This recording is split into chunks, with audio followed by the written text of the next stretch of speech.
आइए हम आज बात करते हैं एक नए सब्जेक्ट पर। काफ़ी दिनों की फुर्सत के बाद आज हम एक नए सब्जेक्ट पे बात कर रहे हैं। आज हम बात करते हैं हिंदू लड़कियां और लड़के जो शादी कर रहे हैं, हिंदू मैरिज एक्ट 1955 के संबंध में।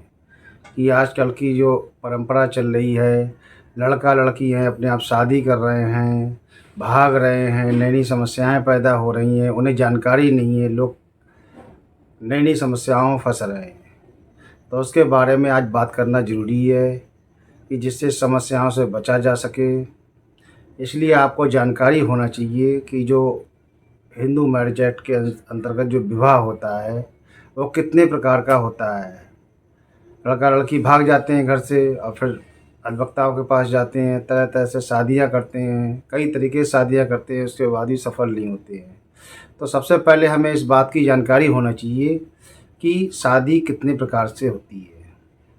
तो शादी के बहुत सारे प्रारूप हैं। यदि कोई व्यक्ति अपने जिला लेवल के बारे में जानना चाहता है कि शादी के लिए सक्षम अधिकारी कौन है, तो उसके लिए होता है विशेष विवाह अधिकारी होता है।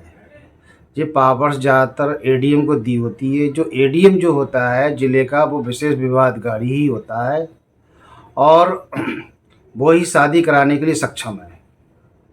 दूसरा हम बात करते हैं कि जैसे लड़का लड़की गए, माँ बाप की परमिशन नहीं है तो अधिवक्ता पास जाते हैं, लोग नोटरी द्वारा शादी करा लेते हैं। नोटरी पे एक वैवाहिक घोषणा तस्दीक करा लेते हैं और उसमें लिख देते हैं कि हम पति पत्नी हैं, एक दूसरे को हमने पति पत्नी के रूप में स्वीकार कर लिया गया है। तो इस तरह की शादी भी मान्य नहीं होती है। कुछ लोग क्या करते हैं कि कोर्ट में बयान करा देते हैं कि साहब मेरा, लड़की की ओर से बयान कराते हैं कि मैंने उससे शादी कर ली है, वो मेरा पति है, और माँ बाप को पार्टी बना देते हैं। तो इस तरीके की शादी भी मान्य नहीं होती है। कुछ लोग शादी रजिस्ट्रार के यहाँ रजिस्टर्ड कराते हैं, नहीं समझे। जो रजिस्ट्रार जो अधिकारी होता है वह विवाह कराने के लिए अधिकारी नहीं होता है। इस बात की आपको जानकारी होना चाहिए। वो केवल जो सब रजिस्ट्रार होता है ज़िले में, वो शादी को रजिस्टर्ड करता है। मान लिया मैं या मेरी पत्नी शादी करे हुए हैं तो वहाँ जाके अपनी शादी रजिस्टर्ड करा सकते हैं। इसलिए वो शादी कराने के लिए सक्षम अधिकारी नहीं होता है। वो शादी को केवल रजिस्टर्ड करता है। जो शादी पहले से हो चुकी हैं वो रजिस्टर्ड करता है।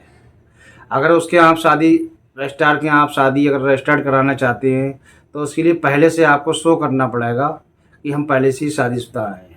कोई भी पति पत्नी जो शादी को 2 साल हो गए हों, 5 साल हो गए हों, 10 साल हो गए हों, तो वहाँ शादी रजिस्टर्ड करा सकते हैं। इस पर अभी योगी सरकार का भी आदेश आया था कि प्रत्येक पति पत्नी अपनी शादी को रजिस्टर्ड कराएं। आर्य समाज में लोग सर्टिफिकेट ले आते हैं, जो संस्थाएं खुली हुई हैं, कि सीधे सीधे अपने फ़ोटो लगाया और जो प्रमाण पत्र दे दिया। तो इस तरीके की आर्य समाज के द्वारा जो क्या कहते हैं शादियाँ कराई जा रही हैं, वो भी शादी इनवैलिड है। उसे पुलिस भी नहीं मानती है, कानून भी नहीं मानता है। और कुछ लोग सीधे सीधे हाई कोर्ट जाते हैं और रिट दायर करते हैं, तो हाई कोर्ट में भी शादी रजिस्टर्ड नहीं होती है। वो केवल डायरेक्शन देती है कि आप इनके पति पति के जीवन में अगर कोई व्यक्ति बालिग है, अपनी इच्छा से साथ साथ रह रहा है, तो पति पत्नी के जीवन में किसी भी प्रकार का इंटरफेयर ना किया जाए, इस तरीके का आदेश वो करती है। शादी वो भी रजिस्टर्ड नहीं कराती है। तो आपने देखा होगा कि शादी करने के लिए कौन सक्षम अधिकारी है। तो ज़िले में विशेष विवाह अधिकारी होता है, वो शादी को रजिस्टर्ड कराता है। उसके लिए विशेष विवाह अधिनियम 1956 में बना हुआ है, नहीं समझे। तो इस तरीके से शादियां लोग तरह तरह से कराते हैं।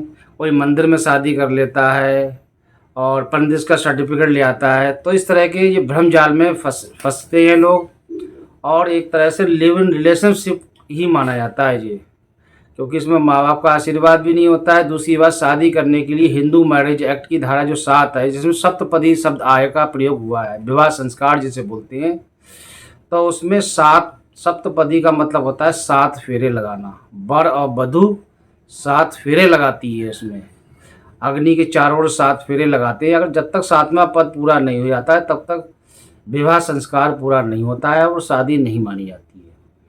अब आप किसी मंदिर में शादी कर लें अपनी इच्छा से, एक दूसरे को वरमाला पहना दें, फ़ोटो खिंचवा लें, तो ये सब केवल भ्रमजाल है और इससे शादी मान्य नहीं होती है। ऐसे आप किसी के साथ भी रहने लगे, नहीं समझे, अब कह लें हमने शादी कर ली है, तो इस तरह की जो शादियाँ लोग कराई जाती हैं, कहीं नोटरी द्वारा, कहीं कोर्ट में बयान करा के, कहीं रजिस्ट्रार के यहाँ शादी रजिस्टर्ड करा के, आर्य समाज मंदिर में शादी का सर्टिफिकेट लेके, मंदिर में शादी सर्टिफिकेट लेके, हाई कोर्ट में आप गए, हाई कोर्ट भी शादी नहीं कराती है। तो इस तरह की शादियाँ सब इनवैलिड हैं। हाई कोर्ट के ऊपर डायरेक्शन देती है कि इनके जीवन में इंटरफेयर ना करें और इस तरह की बात ना करें। इस पर आर्य समाज के सर्टिफिकेट पर एक ऑनरेबल इलाहाबाद हाई कोर्ट ने एक विधि व्यवस्था भी पारित की है, आशीष मौर्य बनाम अनामिका में 2023 JCLR डिगलाट में, कि जो आर्य समाज के द्वारा प्रमाण पत्र बांटे जा रहे हैं वो इस तरह की शादी मान्य नहीं है। तो दोस्तों, आज आपने जाना कि शादियाँ कितनी तरह की होती हैं, उस पर क्या क्या रूल्स होते हैं, क्या क्या नियम होते हैं। क्योंकि जब लड़का लड़की माँ बाप की सहमति के बिना जब भागते हैं तो उन्हें जानकारी नहीं होती है, तो वो इस चीज़ों में फंसते जाते हैं कि हमें किस तरीके की शादी कराना चाहिए, कानून के बारे में जानकारी होती नहीं है। तो इस तरीके की जितनी शादियाँ होती हैं वो सब अमान्य होती हैं। इसमें माँ बाप के जो परिवार के लोग हैं वो FIR लिखा देते हैं, फिर लड़का लड़की के 161 के बयान होते हैं, 164 के बयान होते हैं। उसमें लड़की कहती है मैंने अपनी इच्छा से शादी कर ली, नहीं समझे। तो वो शादी इस तरीके की हैं, केवल मन को समझाने के लिए तो सही हैं। जैसे आप मंदिर में शादी कर ली, यहाँ कर ली, वहाँ कर ली, ये बयान करा दी, वो तो इस तरह की शादियाँ हमारा हिंदू मैरिज एक्ट जो 1955 है उसके अंतर्गत मान्य भी नहीं है, और नहीं समझे। और उससे उससे कोई केवल आप लिव इन रिलेशनशिप में रह रहे हैं, वो तो आप कभी भी रह सकते हैं लिव इन रिलेशनशिप में, उसके लिए कौन मना कर रहा है। भाई समाज है, समाज जिस तरीके से आगे बढ़ रहा है उस तरह से क्या आप ले सकते हैं। लेकिन विधि क्या कहती है हमारे बारे में, हमारे संस्कार क्या कहते हैं, इन सब चीज़ों के बारे में हमें जानकारी होना चाहिए, जिससे आगे चल के कोई समस्या ना आए और परेशानियां दूर हों। कुछ लोग नाबालिग लड़कियां हैं अपने जाती हैं तो उन्हें अपने अधिकार नहीं मालूम होते हैं कि हमारी शादी किस तरह इनवैलिड है। अगर कोई माँ बाप नाबालिग लड़की की शादी कराती है तो उसके लिए हिंदू मैरिज एक्ट में पनिशमेंट की सज़ा दी है। नाबालिग लड़की की शादी अमान्य नहीं होती है, वो शादी मान्य ही होती है, लेकिन उसके लिए माँ बाप के लिए पनिशमेंट बनाया गया है। उसके लिए हमारे भारत में ऐसा कोई कानून नहीं है कि कोई नाबालिग लड़की शादी कर लेगी तो उसकी शादी अमान्य हो जाएगी।